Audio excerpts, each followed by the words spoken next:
Well, good morning, everyone. How are ya? Hope you're having a great start to your day. Good Friday. And maybe I'm surprising a few of you by having a question and answer Friday, but um, we sure appreciate folks coming on. I hope you're having a great holiday today for most, I think, right? And Sue, how are you? Oshawa, is that you, Kevin? Andrea, Mary, it went by too fast. Stephanie, how are you? Lori Lee from Ventura, California. Anna, and from Hamner. Marie, how are you? Karen, Kincarden, and Maria, Cheryl, and Ashley. Good morning to you. Cecilia, good morning. That was you, Kevin. When I saw Oshawa, there was a pretty good chance it was you. Eddie, how are you? Diane, Nick from our staff, and Noella, and John. How are you guys? Christina, and Madeleine. Bonjour. Marnie, and Margie, and Mara, and Anne, St. Catherine's, and Nicole, how are you? Huguette, how are you? Fran, Valcaron, Jean, and Thea, nice having you on. Adeline, thanks for coming on this morning. Biniam, okay, that's the first time I've seen that name. How are you? Carol, Mount Pearl, Newfoundland. Darlene, Nova Scotia. Zian, how are you? Ike, and Maureen, and Francis. Denise, how are you? Marl, Ottawa. Bruno, Jen, I know where you're from, Jen. Dorothy, PEI, and Marlene, and another Dorothy, Anne, good morning, and Jennifer from Ottawa. Hey, Ottawa's well represented this morning. Patricia and Jean, couple of more, and let's get going. Rosa, good morning to you. Liz, how is you? And Donna, how are you? Okay, Yolande. I was waiting for you, Yolande. Mary, Nouveau Brunswick, how are you? And Marilyn, Jen, Cape Breton. Pat, how is you? And Paul, how you doing? Rita, so nice to have you on. Marlene, okay, let's get to our questions, guys. We got lots of them. So let's get going. Sherry. Oh, I want to sing, Sherry. I want to sing. What are my thoughts on artichoke extract? Good for hormone balancing? Well, I never looked at artichoke for that. I mean, if you Google artichoke, usually, and I'm not talking necessarily about the extract, but it will talk about its beneficial in feeding. It's like a prebiotic and feeding your good bacteria. That's what I always looked at artichoke as. I've never experienced, or at least I haven't even heard of anyone ever using artichoke extract for hormonal balancing. Now, I use DIM. That is the biggest thing, and that's from a broccoli extract. Okay? Very concentrated broccoli extract is DIM. D-I-M. And I've used that for years, many years. And that's what I find blocks estrogen, and that is the key, is getting extra estrogen down. Because it's never a problem of too little estrogen. I've never seen that. I don't agree with it. Even women in menopause, I don't like estrogen given to them because at the end of the day, it's a balance between estrogen and progesterone. And they always have more estrogen when they have trouble. They have more estrogen than progesterone. It's always the case. Okay, so, and I don't like giving women estrogen at all, even if it's bioidentical. I don't like it. And I never did it. I always used progesterone to elevate and dim out the estrogen. Okay, so thanks for the questions, Sherry. Helena, my daughter's 19, has a blood disorder, autoimmune. Her spleen is killing her with white blood cells, making her count low. She has constant nosebleeds. Yeah, well, look, that's complicated, Helena. It's autoimmune, and very specific. If she came into my office and I did a full, in my days of doing full biomarkers, look, one thing I know without exception, Helena, your daughter would have leaky gut. That's what starts the autoimmune. Okay? Now, there's other issues going on, right? I mean, now you're, like the spleen and the blood disorder. I would, number one, look at the gut, leaky gut, fix that as much as possible. And the other thing I would do is get her on the reset. And, because no matter what, she's going to need high density nutrition and better fuel. If the body is to heal itself, you've got to give it all the tools to do so. And maybe if you could, Helena, send me her blood work. I'd like to look at deficiencies. Often times they're very deficient in vitamin B12, vitamin D, and things like that. And doctors don't necessarily look for those things. And, I'm sure she's on treatment for her disorder, but I'd like to see her blood work. If you could send it to me, I could give you a little bit more guidance. And what is the best protocol for C. difficile? Well, look, I talked about C. difficile. Did I talk about it yesterday? Certainly this week I talked about, I didn't talk about C. difficile. I talked about H. pylori. Okay, so that's another bacterial. C. difficile is a difficult bacteria. Where do you get it? In the hospital. Okay, so people that get C. difficile usually they had a trip to the hospital, and they get an unexpected bonus for going to the hospital. They often pick up C. difficile. So C. difficile, and the word, think of the word difficult. In French, c'est difficile. It's a very difficult bacteria to treat. It's very resistant to antibiotics. I would be taking a mountain load of probiotics. If you're asking about C. difficile, my protocol for it, because I saw it, people coming out of the hospital with a very, it can kill you. That's how serious C. difficile is. But my protocol was probiotics, obviously, to replenish the good bacteria. Very, very big on oil of oregano. Okay? And don't, for your immune system, very positive, high density nutrition. I go back to the eggs, meat, and cheese and lay off the sugar, because sugar destroys or puts to sleep your white blood cells.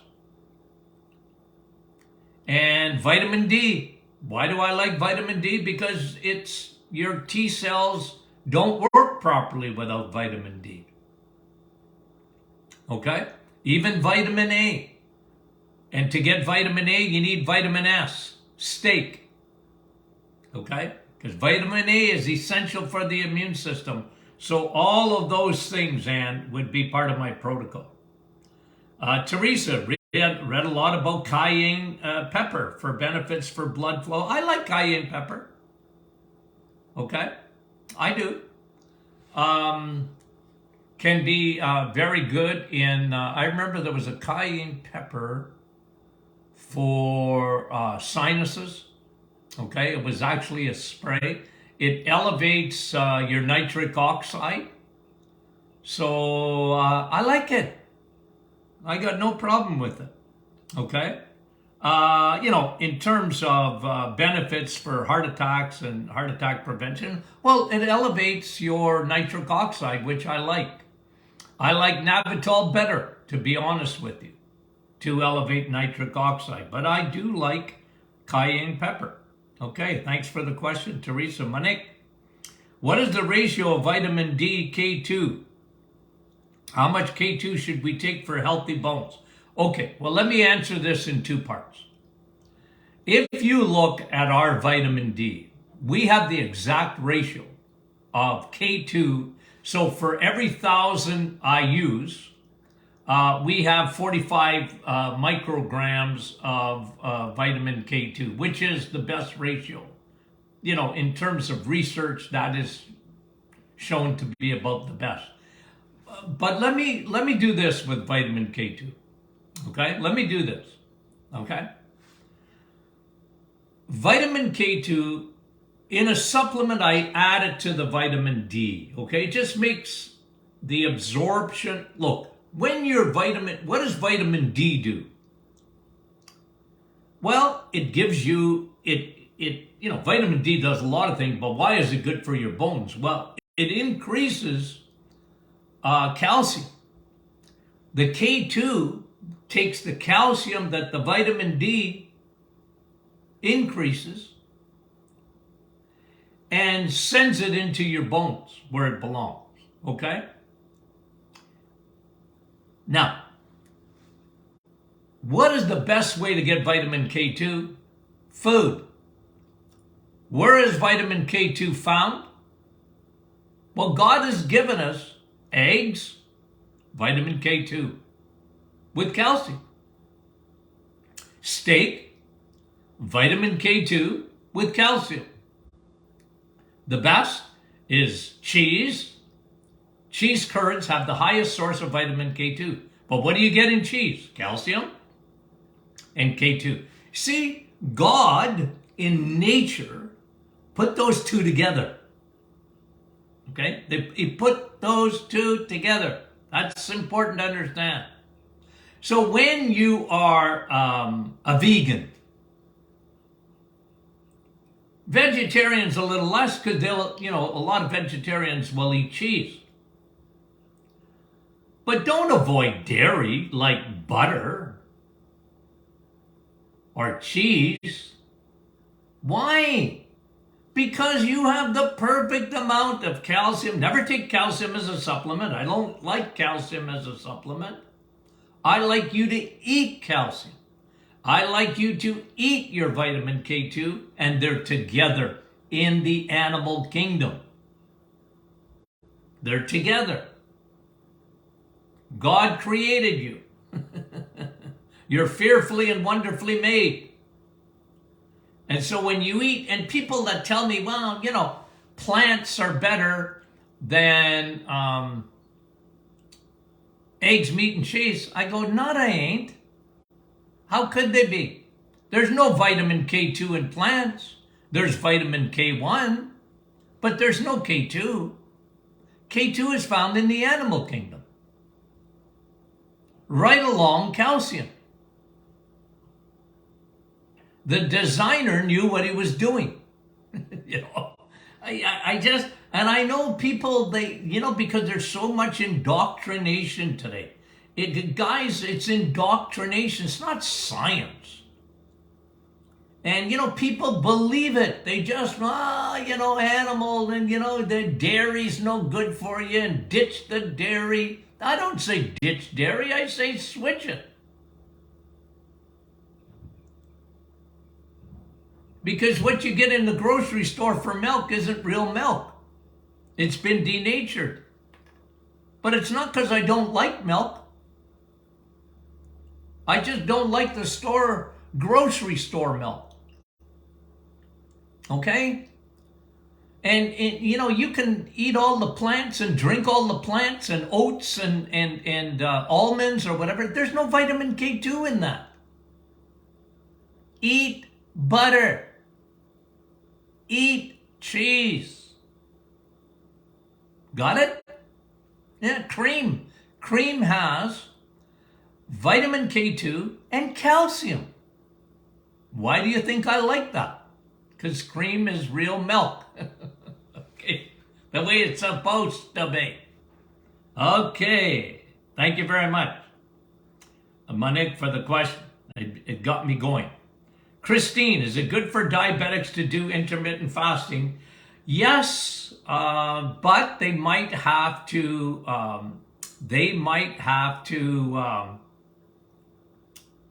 Get ready for it in a sense that they might have to take their time to get there.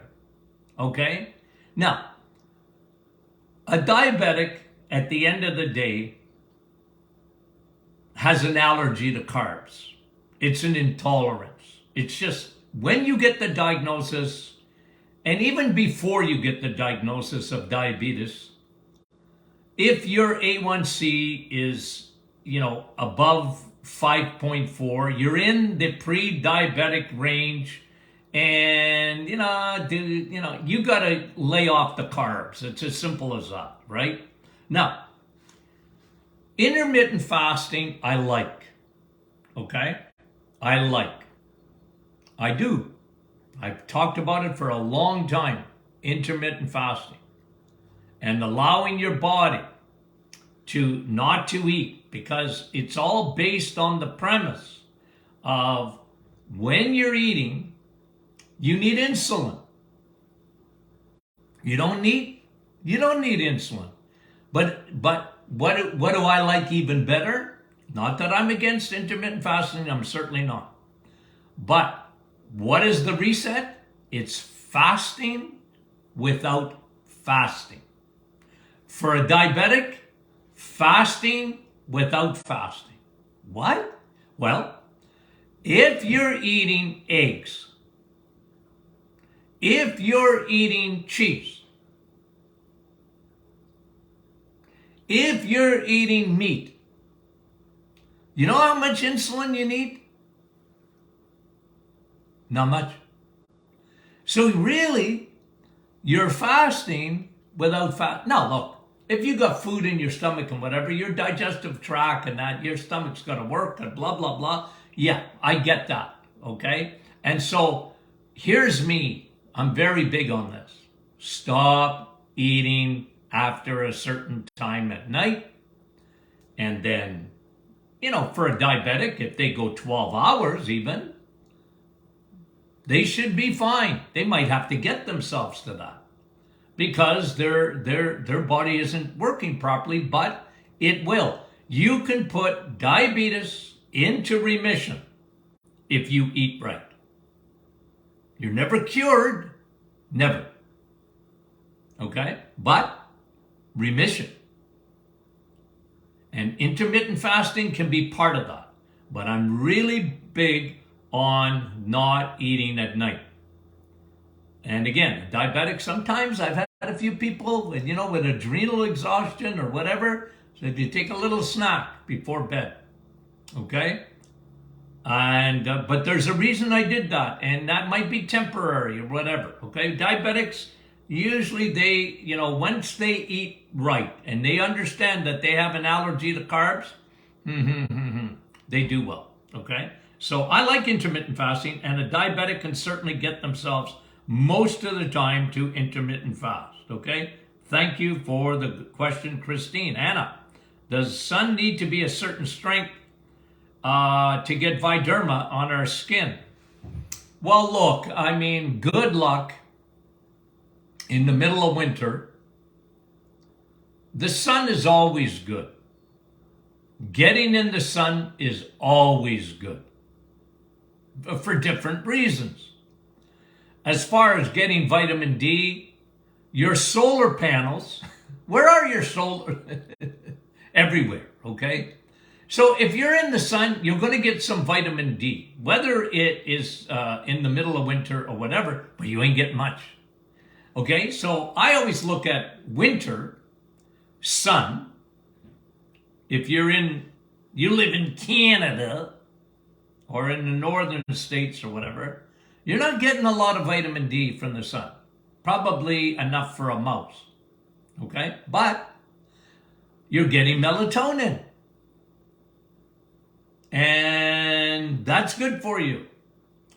And that's good for your circadian rhythm. It's good for your immune system. Melatonin, I like it. Not to take it necessarily as a supplement, but I like melatonin when your pineal gland produces it. Okay, when you're in the sun. Okay, now, how much? Look, here's the key. You don't have to be butt naked. But getting vitamin D, you really have to have, your biggest solar panels are on your arms and your legs. Okay? Those are your biggest solar panels for vitamin D. You'll get a little bit without that, but you'll get a lot more when you expose your arms and legs to the sun. When are you doing that? Well, you're not doing it in the middle of winter, okay? That's why I'm big on taking vitamin D as a supplement. And what are we at now? 80, 90, it's at least 90% in my opinion, are low in vitamin D.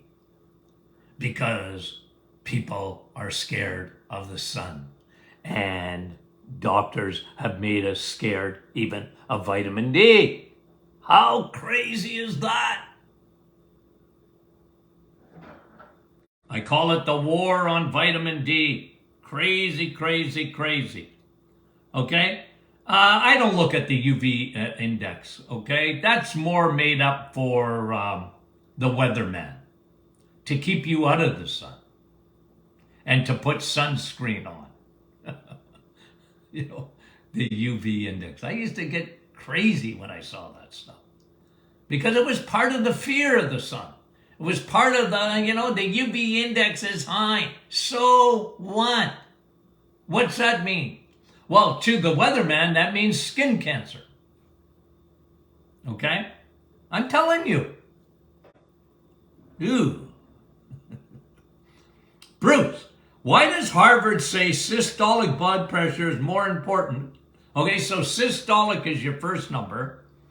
And Dr. Martin says, I love this, but you say diastolic pressure is more important. And who's right, Bruce? Harvard or me? I'm waiting.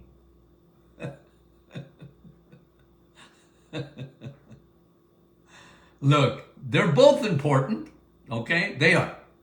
Your blood pressure, it's important. You take your systolic and diastolic numbers. But I'll tell you why I think diastolic is more important, okay? Because to really, systolic can be crazy number, high. And I'm not telling you that that's good for you, but it can throw off. I think Harvard, okay, and this is, I don't know who wrote the article or whatever. Harvard is, think about this for a second, Bruce. Harvard is talking about, in their mind, blood pressure, if it's high, it's terrible. I don't disagree with that, but they're into, the only thing they can think of is if you got high blood pressure, you got to get it down, and that's medication. Okay? Because the pharmaceutical companies are huge. They're big, even at Harvard. I'm not saying they're no good. I'm just telling you the way it operates. But I've been saying this for 50 years and plus. The most important number is your bottom number. Okay, your diastolic. Why is that? Because if it's 90 or up, you're in doo-doo. That's when you have high blood pressure. I've seen people on medication when their top number was 140 or 150, but their bottom number was never above 90. It was below 90. Well, to me, that's not high blood pressure. Bruce. Okay. Now, I never, ever, ever tell people not to get on their blood pressure medication. When I'm not their physician, I don't do that. I'm giving information, how I come to my conclusions. Okay? And I think a lot of people are on blood pressure medication and they shouldn't be. I'm big first on lifestyle. I am big on lifestyle changes. Because there's a reason they have high blood pressure. But like I said, I never got too excited about the top number. In my experience, high blood pressure was when that bottom number was 90 or above. When you're 90 or above, you better make some changes in your life. Okay? That's me. Okay? Thanks, Bruce, for the question. So who's right? Well, you decide. Daniela, when I do yoga and my head is below my heart, my ears pop. Daniela? Okay. I'm going to say I don't want to use that word. Woke is weird. I don't use that word anymore. Okay? People told me I can't use it. I'm calling you, Daniela, unique. Okay? No, you asked me a question. Let me get it. I'm just teasing. I'm teasing. Okay? I like to tease. This has happened for a few weeks. Okay, wondering if this is a side effect of insulin resistance or candida. I don't know, Danielle. Okay, you might have a little bit of a bacteria in there and your body is trying to get rid of it in your ear canal or whatever. I wouldn't worry about it too much, but it's rare that happens. And maybe somebody on here can give an answer that they've gone through that or whatever. I'm trying to think if it's insulin. I don't think so. Is it candida? It may be, but, just coming up in the last few weeks, I don't know. Somebody give answers there and help out. Okay. Daniela, you're a good sport, Daniela. I appreciate the question. Kathy, my mom wants to stop a statin drug, 20 milligrams, she'd been on for many years. What is your opinion, the best way to come off of it and other possible natural replacement? Well, look, Kathy, again. Okay? I'm going to give general, and I'm not telling your mom to come off statin drugs, yes or no. All I know is, what do statin drugs do? They're looking for love in all the wrong places, in my opinion. Statin drugs lower cholesterol. Why do you want to do that? See, the whole premise is wrong, in my opinion. The whole premise. Blaming cholesterol is like blaming the police because they're at the crime scene. Blaming cholesterol is like blaming the firemen because they're at the fire. They're not the bad guys. And I watched it happen in my lifetime. I watched it happen even when I was in school, because there was no statin drugs when I was in school. I know the days of Noah when I was in school, okay? But seriously, we didn't talk about a statin drug. They weren't invented yet. But then it took them years, but cholesterol, banned. Sun, bad. I see people and they spray themselves. I mean, even at the beach, you can choke to death for all the sunscreen they use. Okay? Dr. Martin, if you get in the sun, you're going to get cancer. I said, no, put heat, sun, with chemicals on the skin. Now you're in trouble, in my opinion. Okay? But again, they made the sun the boogeyman. They made cholesterol the boogeyman. That's why people, butter. Dr. Martin, butter's got cholesterol. I can see my blood vessels plugging up with butter. No, that's not the way your body operates. So all I'm saying to you, who's asking the question again? Kathy. All I'm saying to you is, why do you want to have low cholesterol? You want to have high cholesterol. And I know, I've heard it all many years now. Dr. Martin, my LDL is high. Good. They're thinking that's bad. I'm telling you that's good.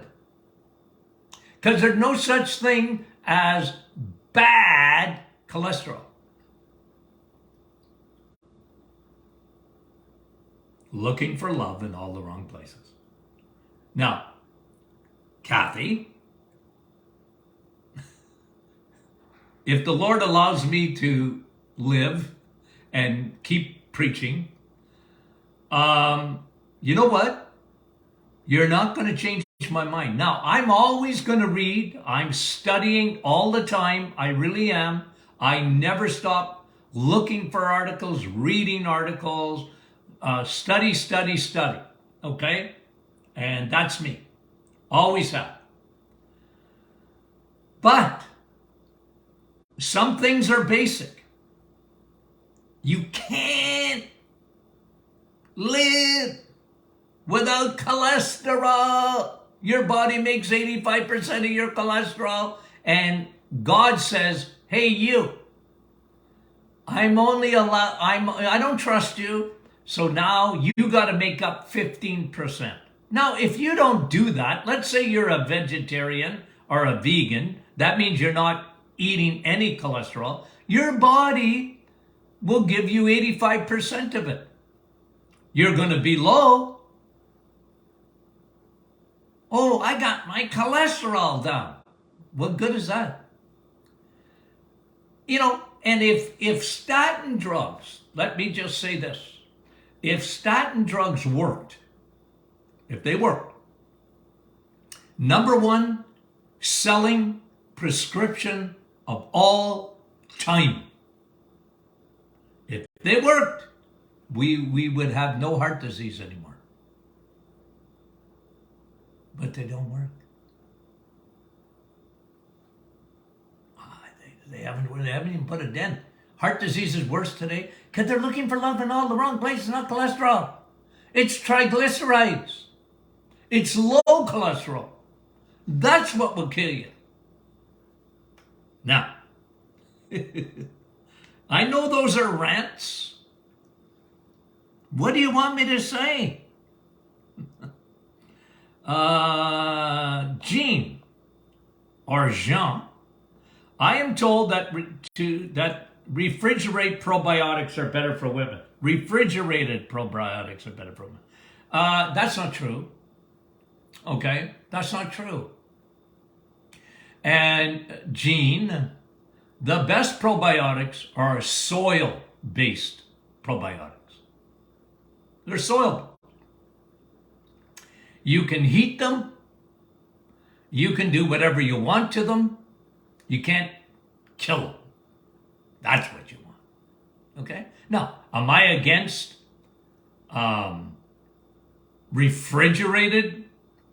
And I wouldn't even put them in the refrigerator. If you got probiotics that need to be refrigerated, put them in the freezer. But they're not the best. They're not the best. Soil-based probiotics are the best. They last and last. They're like the ever-ready bunny. They last and last and last. You can travel with them. Isn't that a better idea? Soil-based, look, I've used both. I was one of the first guys in the universe that talked about probiotics. Okay? And I'm going to tell you, I know which ones are the best.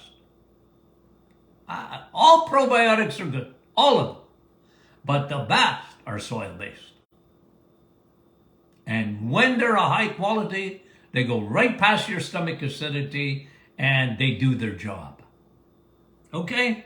So Gene, hate to tell you, you heard wrong. Somebody is anonymous. Okay. Hello, anonymous. My husband is starting a belly he's starting the belly. Okay. Now he's on the reset. I think I'm reading my husband is starting a belly on the reset. Well, the reset won't start a belly. Okay. But I think you meant my husband is starting because he has a belly on the reset. Good idea. We use yoga resistant bands. Good idea. Walk, intermittent fasting for 16 hours. Could you explain how the body processes extra EMC? So, look. Again, it all comes down to insulin. Okay? So when you have carbohydrates, especially bread, pasta, rice, cereal, sugar, sweets, pastries, muffins, bagels, store-bought milk, yada, yada, yada. Those are carbs. Okay? They're high in carbohydrates. Now you need a lot of insulin. The more carbohydrate there is, the more stuff turns to sugar rapidly, the more insulin your pancreas needs to produce. It's the amount of insulin. And the more you use of insulin, the more your cells over a period of time will go, insulin, I hate your guts. You're always around. And then insulin says, I don't care.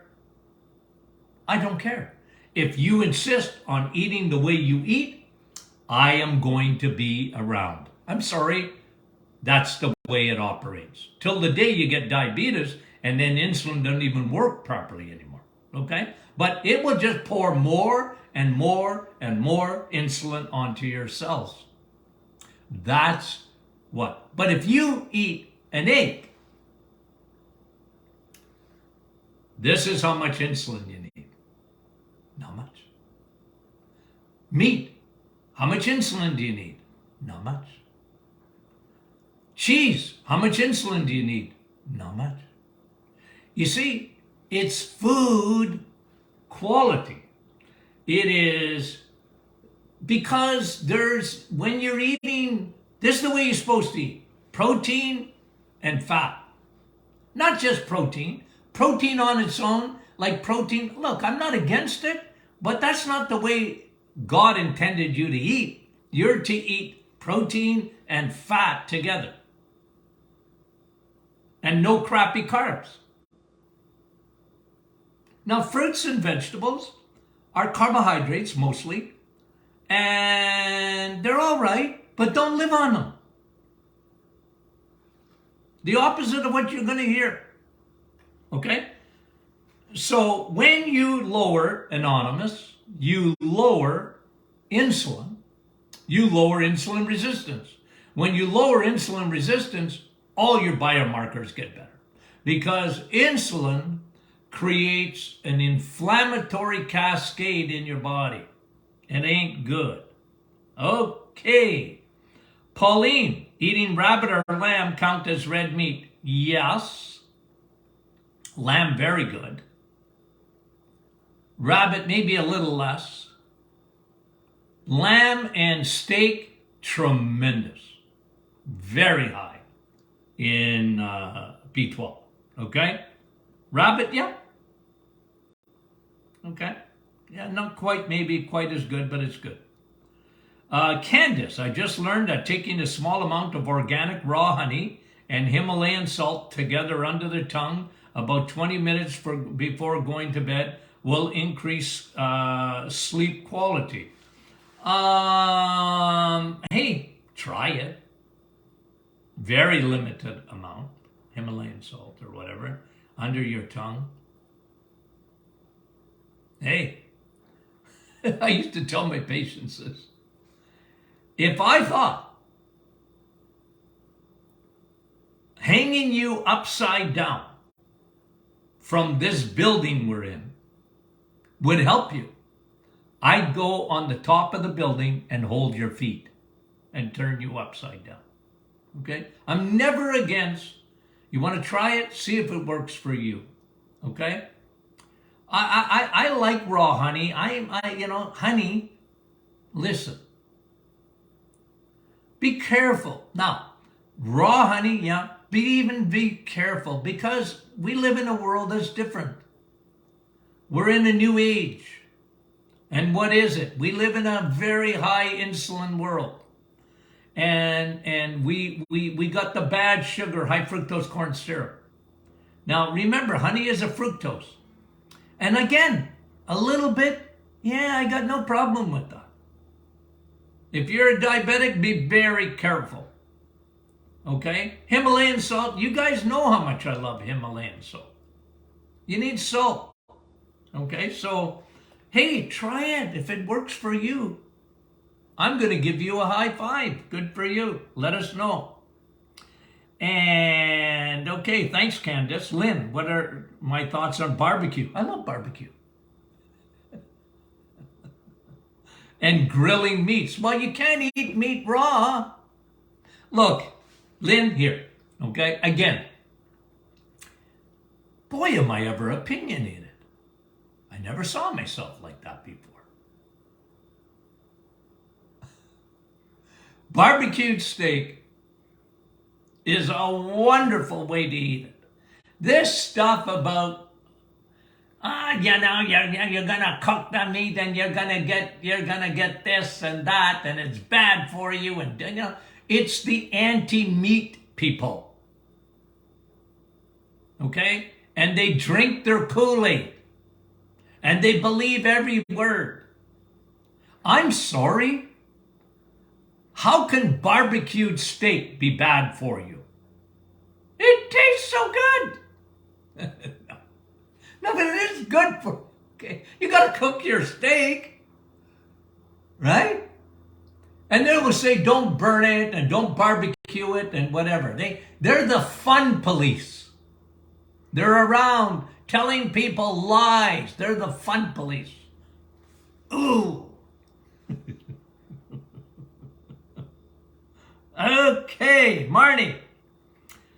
Dr. Martin, do you agree making sure you keep your sunglasses off when you first go outside because the sunlight signals the body to release melanin to prevent burning? Yeah, I agree with that. And melatonin too, as we talked about, Marnie. And to that extent, your body's very smart. It'll protect you inside out. But you got to be careful when you're on a bad diet. I know you're not, Marnie, but other people, okay, when I say this.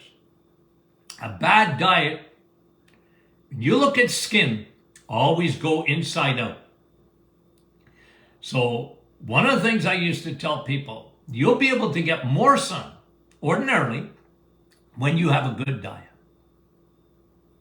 When you get rid of the crappy carbs and those crappy sugars and oils, it's amazing how much better your skin is out in the sun. Plus, yeah, sunglasses, they're overrated. I'm not saying, look, but at least for a good 10, 15, 20 minutes, let your eyeballs get out in the sun without sunglasses. Okay? If you can. There's some people that they're Roy Orbison. Okay? What do I mean by that? They always got their sunglasses on. Even inside. Nah, bright lights might bother them and all this. Hey, everybody's unique and different. And, people with adrenal issues, a lot of times their eyes are so sensitive. And, but, okay.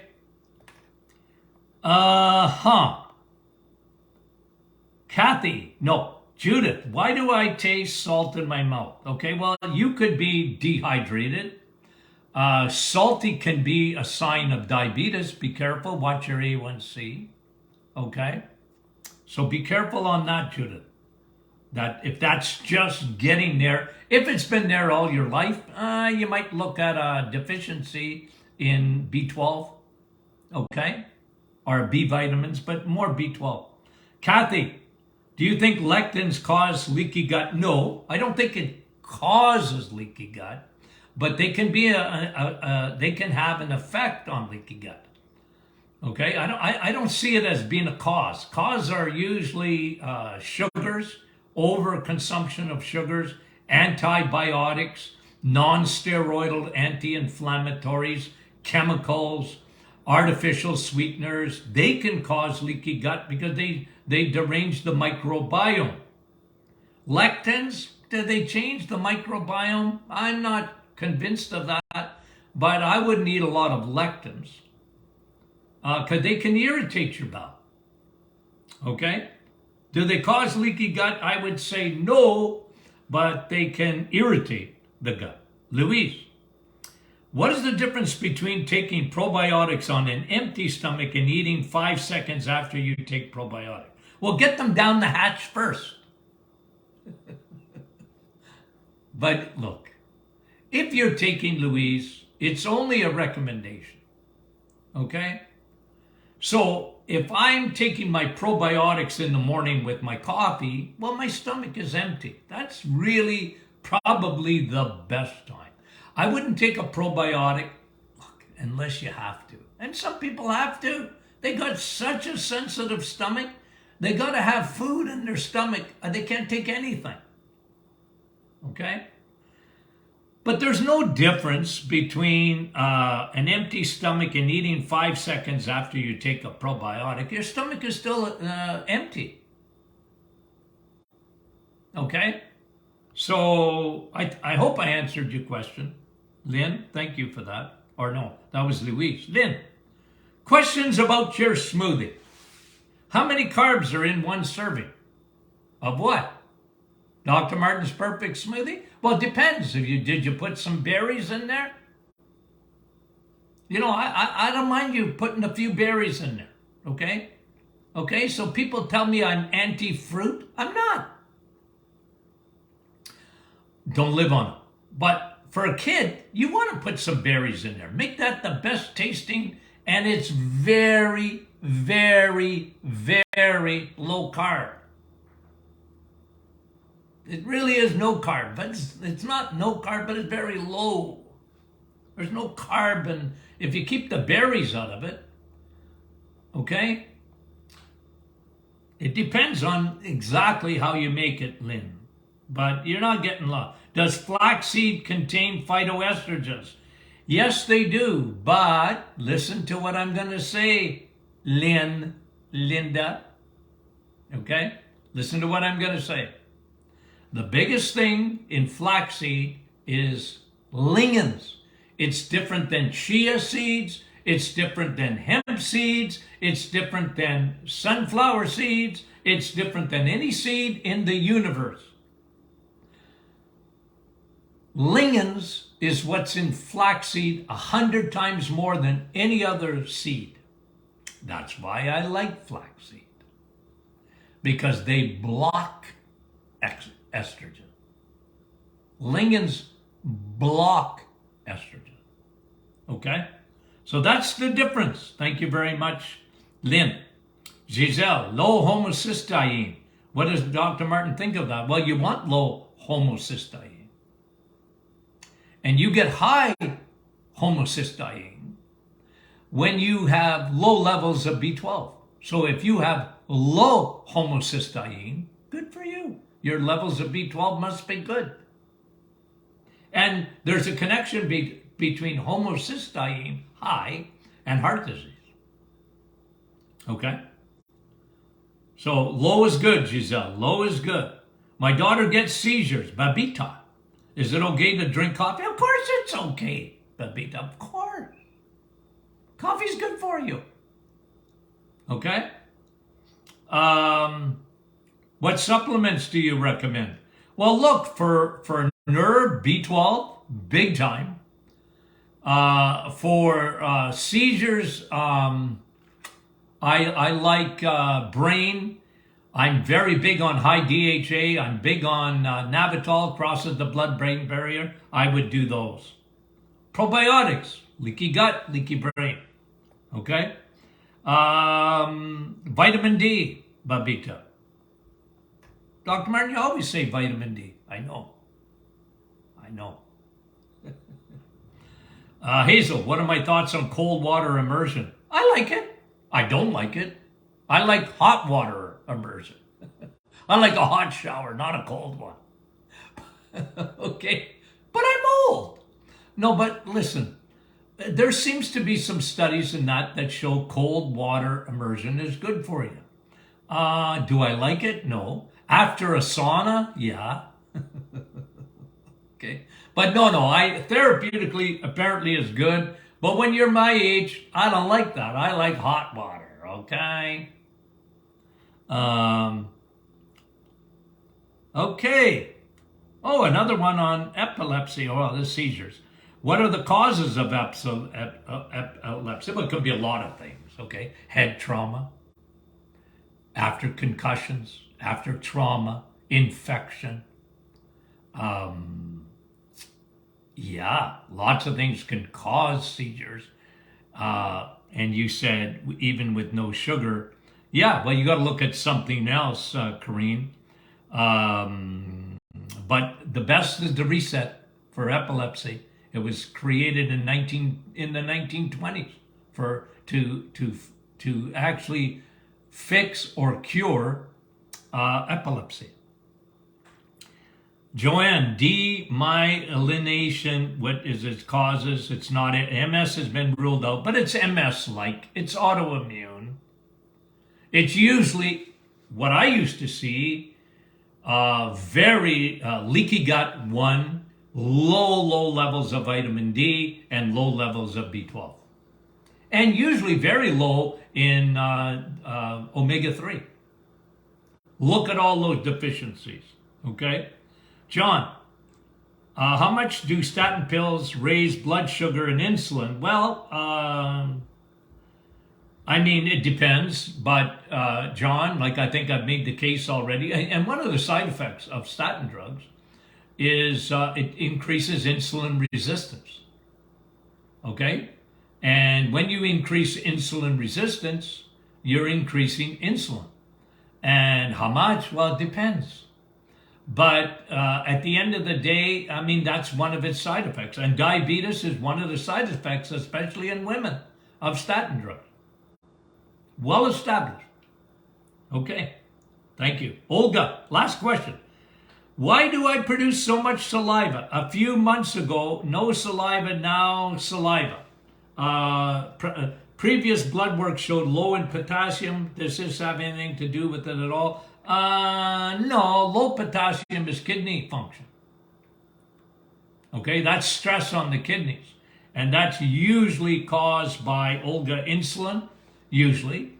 But you got kidney stress if you have low potassium. That's for sure. Saliva, look at silent acid reflux. You might have no symptoms of acid reflux, but you have silent acid reflux. And that can create more saliva. Very common that I used to see in practice. B12, anything in the mouth, B12. Look at the deficiency there. Infection, yep, mouth.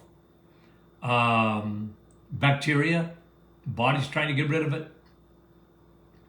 Look at all those things. Okay, guys. Wow, we had a long session here.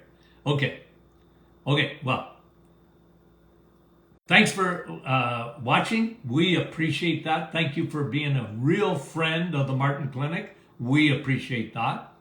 And if I teased you, remember, I was just teasing. Doesn't mean I don't love you. I used to tease my brothers and sisters and my kids and whatever. Does that mean I didn't love them? I love them dearly. Okay? So don't be too sensitive, okay? No, listen. We appreciate the questions, guys, and we appreciate you very much. And you have a great Easter. Okay? Love you.